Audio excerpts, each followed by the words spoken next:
Hello everyone and welcome to the Sack Race Reacts. Jose Mourinho has left Tottenham just days before the League Cup final. Today I'm joined by Charlie from Betting Odds and Matt, a Tottenham fan. Guys, thank you very much for being here. Thanks for having me on. And before we get into it, if you could subscribe and like below and get involved in the comments, who do you want to see become the next Tottenham manager? We'll start off with Matt. What was your initial reaction to the news? And did it come as a surprise? Because there are loads of rumours that he might leave in the next few weeks, the next couple of months, but not a few days before the League Cup final.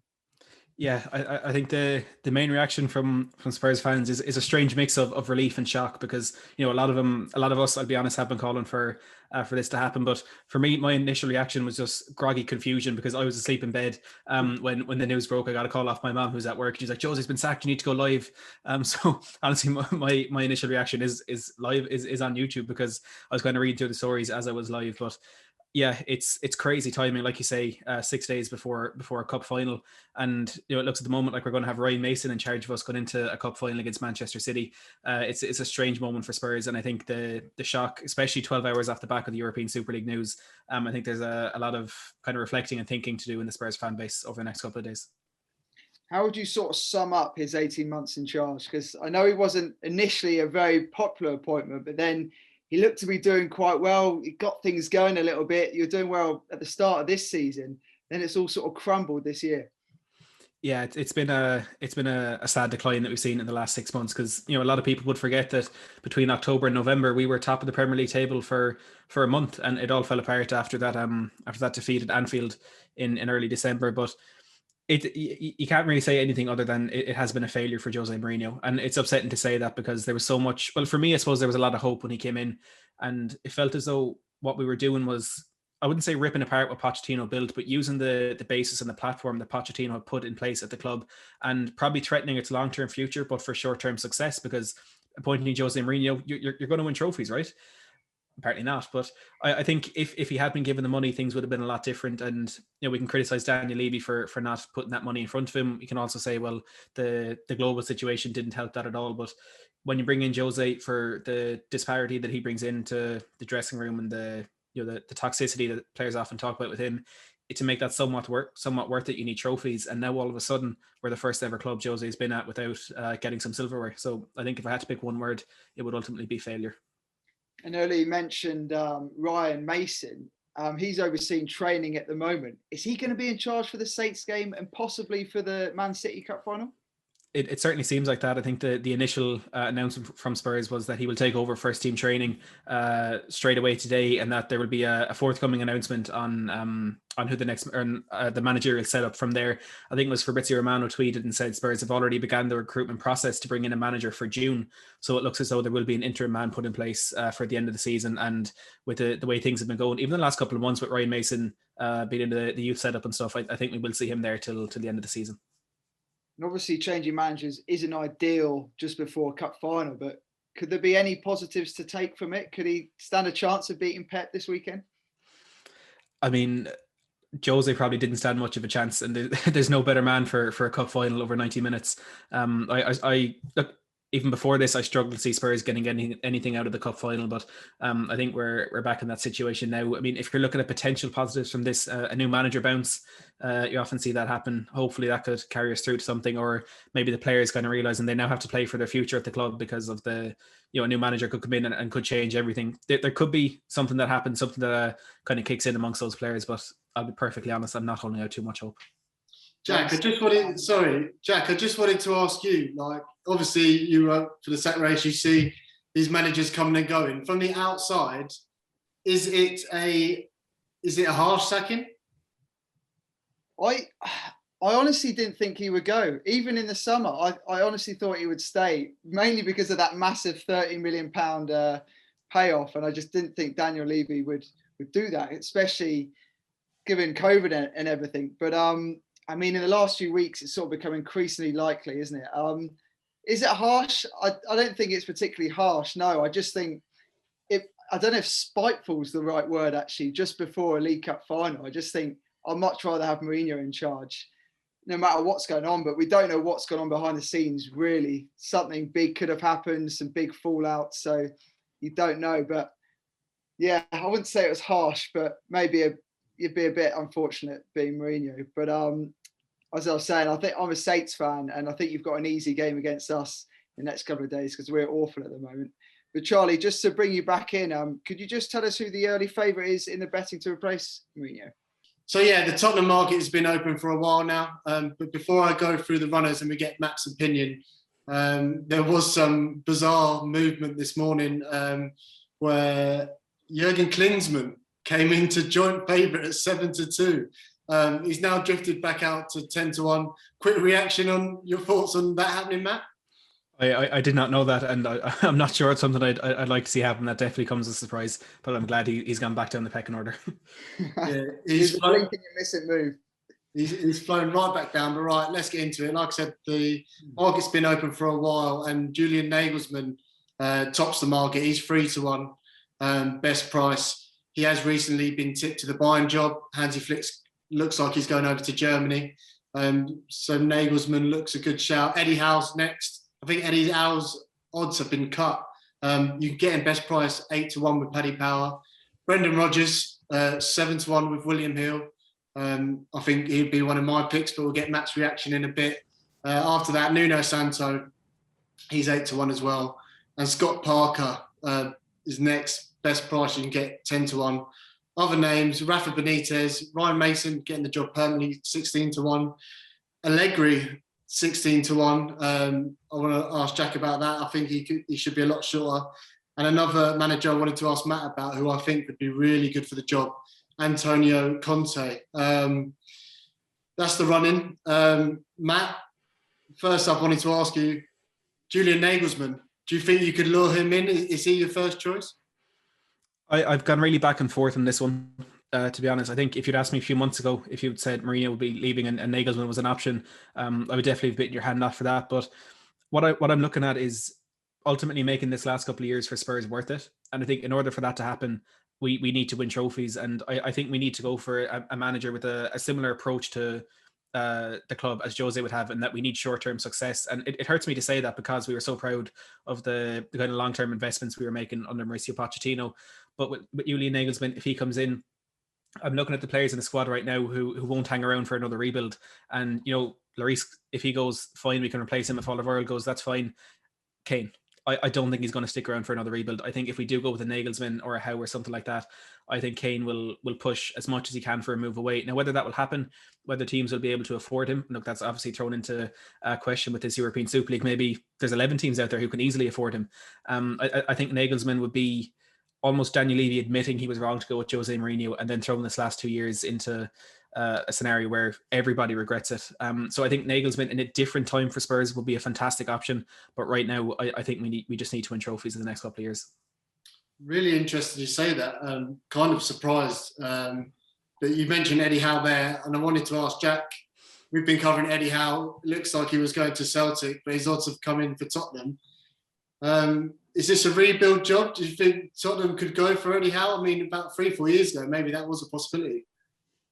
First of all, that's a really interesting take on Nagelsmann. I really like that because it is more of a project. He's the most in-demand manager probably in the world at the moment, but you forget he's 33 years old. Mm-hmm. I mean, he hasn't achieved too much yet. I mean, he's done really well, but it is a project. It'll probably be similar to Pochettino. So I do agree with that. I think it would be great on a personal note to see him in the Premier League, though. Eddie Howe, love the football he plays, entertaining, high tempo, attacking. I do think that the relegation has somewhat hindered his chances of getting a top 10 job in the Premier League. I think he needs another job before, maybe a Celtic. He's been linked with Crystal Palace, which I think will happen this summer. I don't think he's quite the blockbuster name or the serial sort of winner that Tottenham should be going for. My personal pick would be Brendan Rodgers. Absolutely love him. Whether they could lure him away from Leicester, who will be in the Champions League next season, and Spurs probably won't be, but then we'll see what happens with this whole thing of the European Super League. But Matt, do you think Brendan Rodgers would be a good one? He's a very interesting one. I think he's probably the option that splits the opinion among the fan base more than any other, because you can look at what he very, very nearly achieved at Liverpool and what he is, again, very nearly achieved at Leicester last season and what he should probably achieve this season. But the worry there for Spurs fans is we're often using that phrase very nearly for what he's done throughout his career. And look, the football he plays is absolutely fantastic. And I remember hearing a James Maddison interview after a Leicester game a couple of months back, and the way he spoke about how the squad approaches games, how Rodgers coaches them, and even the little tactical changes that Rodgers made throughout. It's something that you can't help but admire. And another kind of characteristic I'm looking for in a manager that Spurs could potentially bring in to replace Mourinho is one with Premier League experience. I know Eddie Howe fits into that category. I'm not quite sure he'd be a good option for us, given that he's not quite proven himself at the top level, but I suppose what Rodgers does have is kind of that feeling of knowing how it feels to win in that extra drive. It was in, of course, with Celtic, some people might claim it's a lesser league and all that, but at the end of the day, it's still trophies that he won quite consistently. And what he's doing at Leicester is kind of bringing back a club who were so close to the pinnacle. Of course, they won the Premier League but couldn't sustain that, and he's put them now back into that mix of being a Champions League team probably next season. And look, like we said a second ago, the European Super League throws everything into doubt because it's no longer about, will he leave Leicester? Does he see Spurs having a bigger future? Will he get money? It's a lot of this will now come down to morals and ethics, and if managers can get behind the European Super League. So I really do think everything is thrown into doubt. But Rodgers as an option, probably take him ahead of Eddie Howe, maybe ahead of Julian Nagelsmann as well, just because I think he'd be more inclined to get us trophies in the short term. Yeah, and I think the lure of a potential Super League and Rodgers' track record, obviously kind of controversially left Celtic for Leicester. I think if the offer was on the table, I think Tottenham, look at the stadium, one of the best stadiums in the world.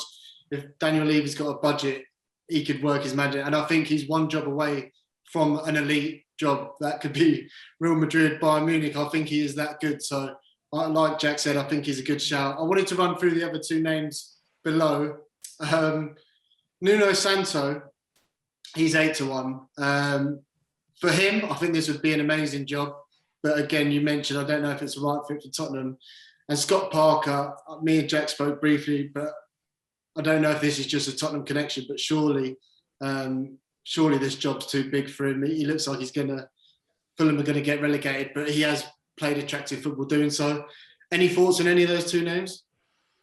As for Scott Parker, I can see him at Spurs eventually, but Alistair Gold, who works for Football.London, probably the most reliable journalist for Spurs, was saying that Scott Parker is admired among the Spurs board, but as an option a little bit further down the line, because Fulham being his first job has done fantastically there, and you can say they're going to be relegated, but they've played proper football. And, I'm sure they've garnered a lot more respect this season than the likes of perhaps Newcastle and Burnley for the way they play. So in terms of style of football and that, I think Scott Parker will be a good option, but again, just a little bit further down the line. And as for Nuno Espirito Santo, last season, I probably would have said yes, but this season, given how they've regressed, he's done fantastically well to get them into the last season in the conversation of Europa League. But if he can't sustain it at that level, even with the few setbacks they've had, I think you'd have to question whether this is too big a step for him. Cool. A couple of more names I wanted to ask, and especially I wanted to ask Jack about. Allegri, you were saying earlier that you think at 16-1 with William Hill, that could be a massive price for someone with his credentials? Yes, a huge price. I mean, he's done such a good job at Juventus, hasn't he? He's also won I think he's won it 5 times there. He's won 11 trophies in 5 years. He also won the title with AC Milan, and what I like about him is he's done the hard graft as well. He's gone through the Italian lower leagues and worked his way up.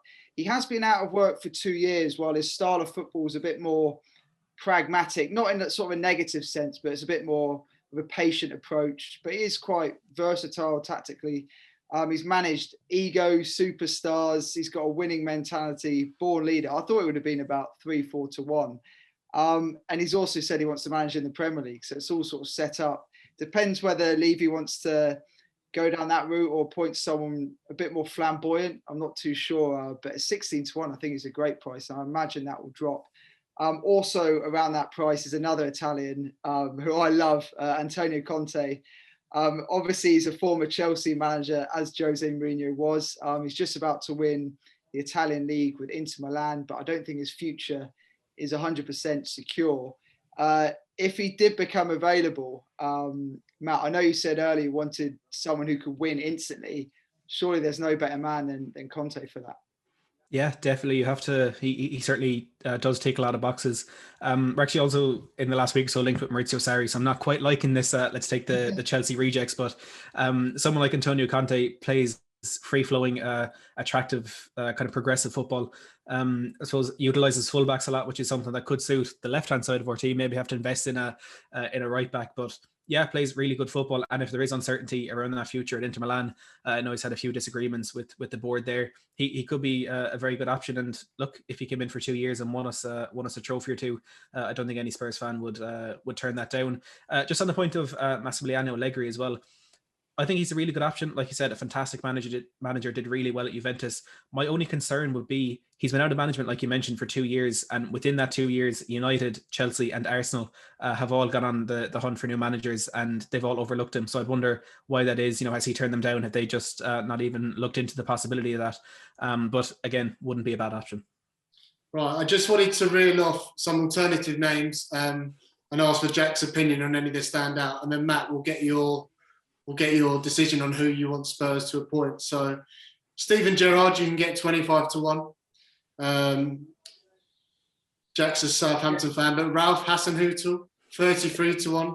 If this came up 4 months ago, Ralph, I think, would have been one of the favourites for the job. I mean, the way he's coached the Southampton players is brilliant. It's just such a shame, well, for him, if he did want to leave, that he's had this awful slump in the last 4 months. We've been absolutely terrible, really. I don't know if you saw the Leicester game last night, but that was very poor. But I wouldn't say that takes too much away from him, but I think it certainly would put off a club like Tottenham going in for him. He's 33 to 1, I think, but I really like him, and I know he's not done well, but I think this means he'll probably stay. You mentioned Gerrard there. I think 20 to 1, I think everyone thinks he's going to go to Liverpool in the future, but if he could flip the script even and go to Tottenham, that would be really interesting. Would you take him there, or was it a bit too soon maybe? Well, he's, like I said, someone who's won, playing good football, and it has knocked Celtic off their perch in Scotland. There's worse options out there. Again, he wouldn't be high up my list, but someone who knows the Premier League really well, has experience not as a manager but as a player, and knows it a lot better than a lot of people do. So again, I wouldn't choose him, but I wouldn't exactly begrudge the announcement if he was picked. Okay, I'm going to go through the rest of the alternative ones, and then we should give the viewers something to laugh about with some of these names. Graham Potter, 33 to 1. Frank Lampard, 25 to 1. Neil Lennon, 25 to 1. Diego Simeone, 33 to 1. Eric Ten Hag, 33 to 1. Marcelo Bielsa, 33 to 1. Gareth Southgate, 33 to 1. Sean Dyche, 33 to 1. David Moyes, 33 to 1. Chris Wilder, unemployed, 40 to 1. As the list goes down, Robbie Keane, 50 to 1. Roy Keane, 50 to 1. Sol Campbell, 66 to 1. Alan Pardew, 100 to 1. And we'll finish with Tim Sherwood. So hopefully everyone had a laugh at some of those names. He's 100 to 1, isn't he, Sherwood? 1,000. He can reconnect with Harry Kane. All right, Matt, to end this video, could you give us your man you want as the next Tottenham manager? Well, first of all, I want to say that's an embarrassing list. Some of the names that have been put in there. I think who I want and who we'll go with are two very different answers. I've been talking about Marcelo Bielsa in the last couple of days as a potential one, but is that realistic, especially with this European Super League? He's a man with very, very strong morals and a man of the fans as well. So I don't think that would happen. Out of the list we've gone through today, I think the best option for what I'm looking for in a manager would probably be Antonio Conte. Again, don't want a former Chelsea man. It's not what we're about. But at the end of the day, if it is going to work out for us, I would take it. However, I can see the next man be Julian Nagelsmann. And look, you mentioned the links with Bayern Munich. There are reports saying that Leipzig will negotiate a cut price deal with Spurs to prevent him from going to their arch rivals over there in the German Bundesliga. So ideally, at this moment in time, again, a lot of thinking to do right now, I'd say Antonio Conte, but I can't see that happening. Yeah, I think with Nagelsmann, if it was a straight shootout, and he's from Bayern, he's a Bayern Munich fan, I do think he'd pick them. But that's interesting what you said there. Speaking of Germany, I mean, we expect him to be the new Germany manager, but if for whatever reason he's not, Hansi Flick, 25 to 1, what an appointment that would be. But yeah, I think he's off into the international arena. Thanks, guys, and stay tuned for part 2, where we will discuss Jose Mourinho's future.